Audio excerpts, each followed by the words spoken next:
Hey everyone, Cool Ministries. I just wanted to do this little video about the difference between willpower and deliverance. This is something God has put on my mind recently, something that I have noticed a lot recently. And yeah, I'm going to talk about it. So willpower is something we all know. It's basically this ability, this place that God has put in us in our human spirit, this place we can tap into of pure drive, passion, discipline, perseverance, determination, all of that combined into one. This ability to overcome something, push through something, break an addiction, a bad habit.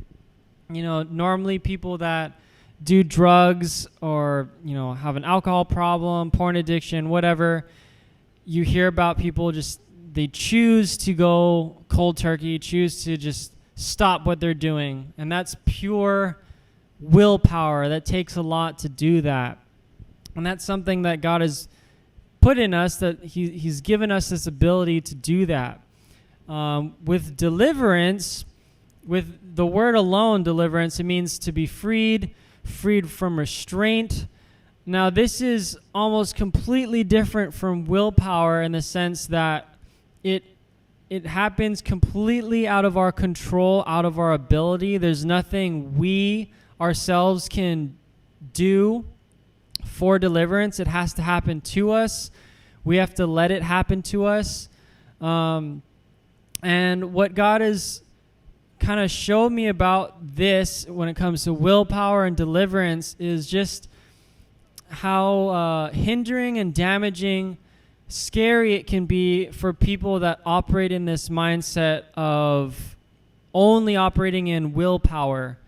And why it's so scary and hindering and damaging is people like this that only want to operate in willpower.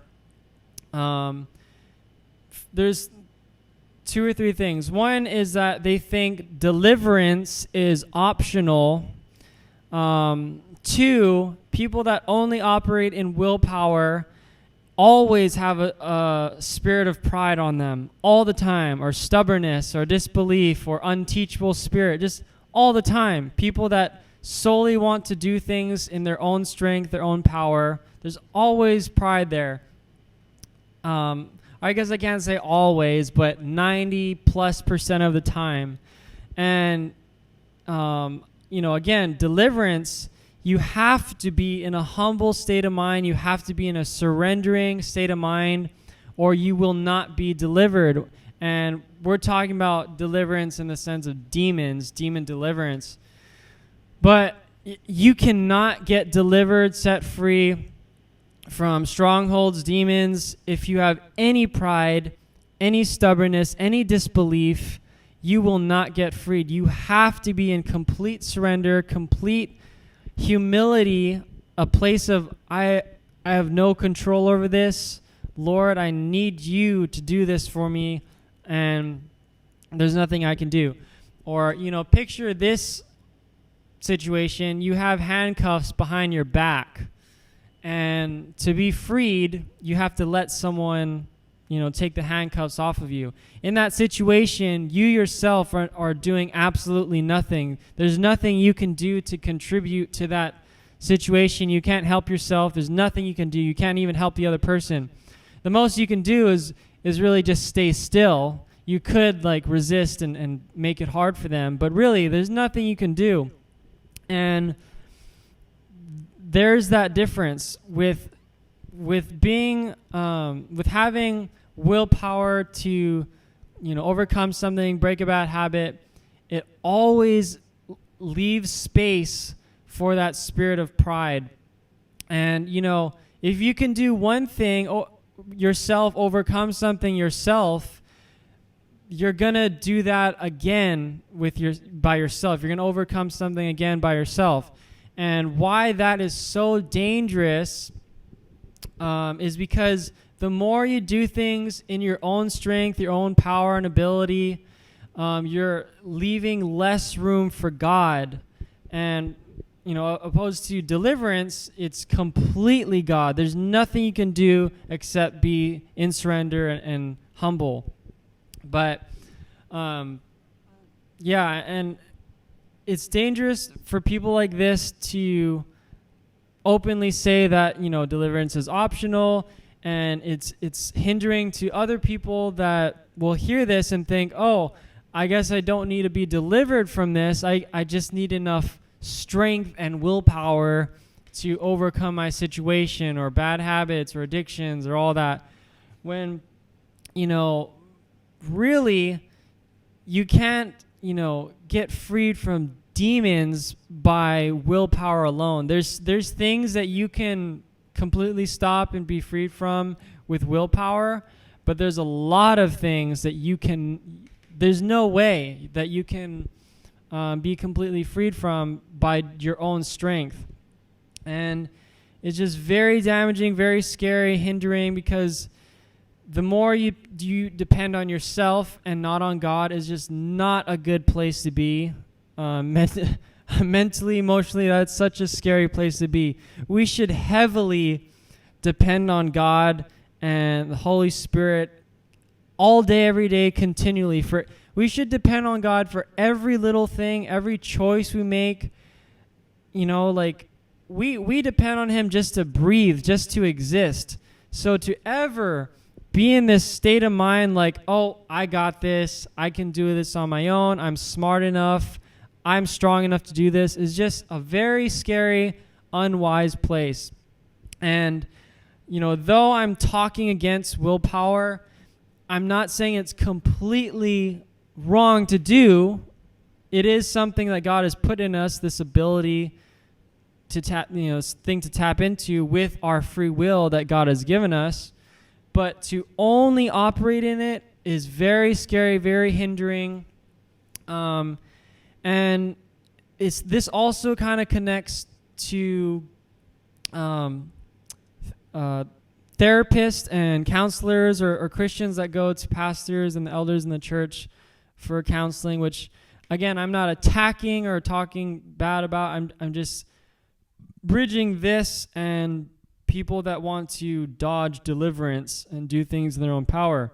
They do this with therapists and counselors, where instead of going to God alone to be completely delivered and healed emotionally, physically, all that from Jesus, they go to man, they go to therapists, counselors to try and talk about their issues, their problems, and work through it on their own, which, again, I'm not saying is horrible. Like, God has given us this, He's given us the ability to have conversation with each other and operate in our emotions with each other, talk about issues. Like, there's pleasure in talking to people about things and conversation.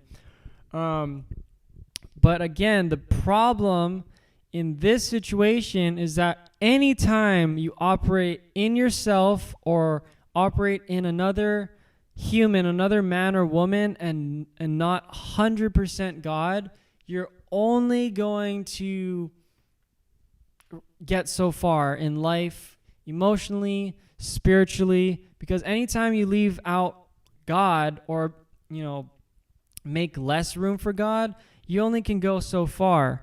And it's just, you see this with different people. Like, we all know someone that has gone to a therapist, like Christians that have gone to a therapist for a long time, for years, or they've had consistent meetings with their pastor for years, and nothing's changing with them. They're not growing, they're not maturing, and it really comes down to, like, if you would just allow God to deliver you and heal you, break these habits off you, break these strongholds off of you, then you'd be freed. But it's because people have this, one, fear of deliverance. They have pride, they have stubbornness, and they don't want to let God free them. They want to operate in their own strength, their own understanding, their own logic of things. they want to go to man for their problems and not God. And what also happens with the whole therapist or counseling situation is that usually what happens is that Christians or non-Christians will create an unhealthy attachment, a bad soul tie to these therapists, to their pastor, because their pastor or therapist is helping them so much emotionally and filling in any gap that God should be filling, that now they have this unhealthy attachment to the therapist or pastor.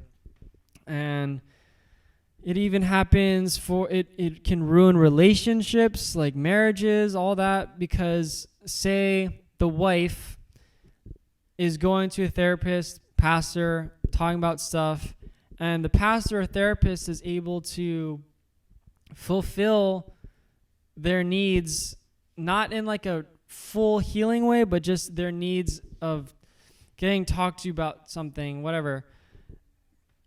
Generally what happens is they always have this just bad soul tie, this unhealthy connection, when they should have that from their husband, the husband and wife, and then of course with God.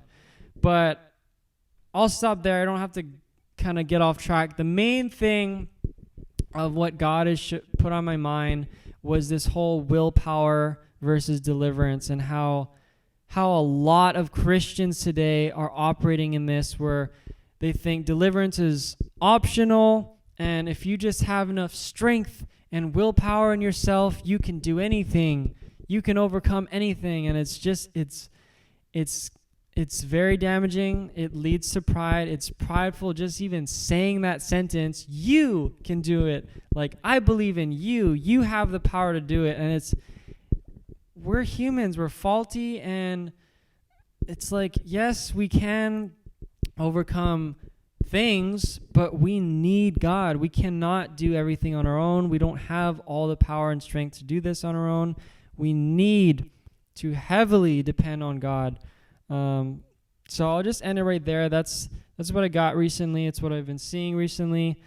And I just hope that encourages you, hope that gives you a bigger outlook and understanding on it of when it comes to deliverance and willpower. And it's not wrong to choose to overcome things, but just remember, deliverance is not a bad or evil or wrong thing. It's very powerful, and it's by the grace of God we get to even operate in it, get to do it for people, and just let God do his thing. Let God use his power to free you. Anytime you operate in yourself, it's just going to be that much more of a battle. It's going to be that much harder.